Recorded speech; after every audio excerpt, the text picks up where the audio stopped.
Hello बच्चों, let's read this question. Question says draw a rough sketch of the curves y is equal to sin x and y is equal to cos x as x varies from 0 to pi by 2 and find the area of the region enclosed by them and the y axis. सबसे पहले हम discuss करेंगे अपना की concept. And की concept is area of the region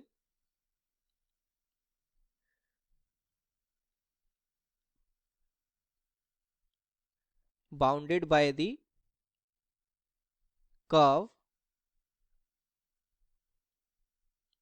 y is equal to f of x with x-axis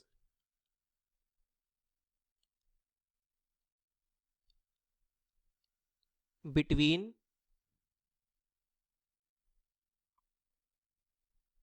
x is equal to a and x is equal to b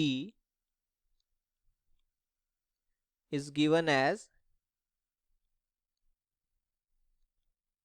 तो हमारे पास अगर कोई कर्व है y is equal to F of x, तो और हमें area of the region bounded by the curve y equal to F of x with x axis लिखना है between x is equal to a and x is equal to b, then that area is given as integration from a to b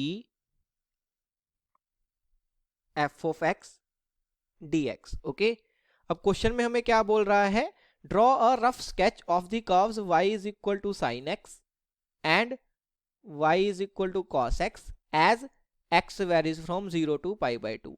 तो हमें 0 और pi by 2 के बीच में sin x and cos x के graph बनाने हैं. वो मैं ऑलरेडी बना चुका हूं. देखो, ग्राफ हमें पता होना चाहिए, राइट? तो let's say this is our y axis and this is our x axis. तो ये तो हमारा ओरिजिन हो जाएगा O, और ये जो लाइन है ये लाइन हो जाएगी x is equal to pi by 2 की. ओके, तो हमें x varies from 0 to pi by 2 के बीच में ही ग्राफ बनाना है. तो ये जो ब्लू वाला ग्राफ है, ये जो ग्राफ है ये है y is equal to sine x का, एंड ये जो ब्राउन ग्राफ है ये है y is equal to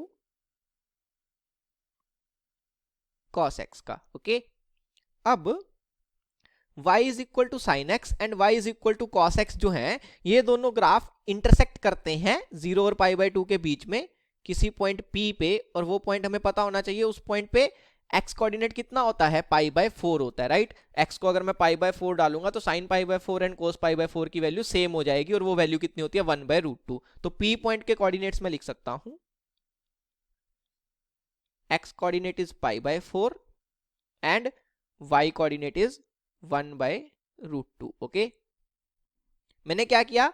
P point से एक वर्टिकल लाइन ड्रॉ कर ली. तो उस लाइन की इक्वेशन क्या हो जाएगी? उस लाइन पे x कांस्टेंट रहेगा और कितना रहेगा? पाई बाय 4. तो ये जो डॉटेड लाइन है इसकी इक्वेशन क्या हो जाएगी? x is equal to pi by 4. Okay, अब ये लेट से पॉइंट M हो गया और ये लेट से पॉइंट N हो गया. M पॉइंट का x कोऑर्डिनेट कितना होगा? पाई बाय 4, और N पॉइंट का x कोऑर्डिनेट पाई बाय 2 हो जाएगा. तो हमने ग्राफ तो बना लिया. नेक्स्ट हमें पूछ रहा है area of the region enclosed by them and the y-axis. So area of the region enclosed by them and the y-axis means हमारा जो required area होगा वो कौन सा हो जाएगा? Yellow plus green, the total area. Okay, the total area, yellow area plus green area, वो हमारा रिक्वायर्ड रीजन होगा which is enclosed by these two curves y equal to sin x and y equal to cos x and the x axis. So I can say that required area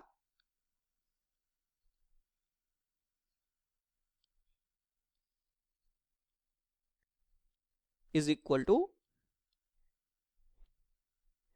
area of yellow region plus area of green region. Okay, अब मैंने let say required area को represent किया capital A से. So it is equal to area of yellow region that is A Y plus area of green region, उसको मैंने A G से लिख लिया। Okay, so total area A is equal to area of yellow region plus area of green reason.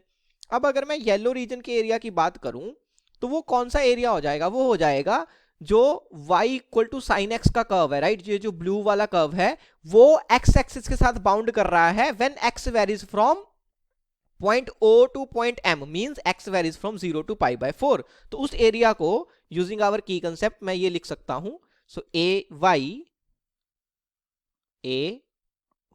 Is equal to integration from 0 to pi by 4।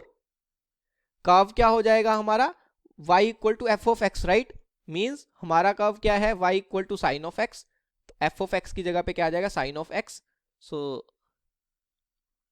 Sine of x dx। Same तरीके से जो green reason का area है वो क्या हो जाएगा, ये जो हमारा y equal to cos x, ये जो ब्राउन कर्व है वो बाउंड करेगा with x axis when x varies from point M to point M। तो using our key concept again I can write area of green region is equal to integration from, now x varies from point M to point N, means pi by 4 to pi by 2, so pi by 4 to pi by 2। and इस case में ये जो brown curve है उसकी equation क्या है, y is equal to cos of x है, right. तो f of x की जगह पे cos of x आ जाएगा, तो यहाँ पे क्या आ जाएगा, cos of x dx। अब हमें सिर्फ क्या करना है, इंटीग्रेट करना है, तो हमें टोटल एरिया मिल जाएगा। So a is equal to A Y that is integration from 0 to pi by 4 sine of x dx plus A G that is integration from pi by 4 to pi by 2 cos of x dx। अब हमें पता होना चाहिए कि integration of sine x क्या हो जाएगा, minus cos of x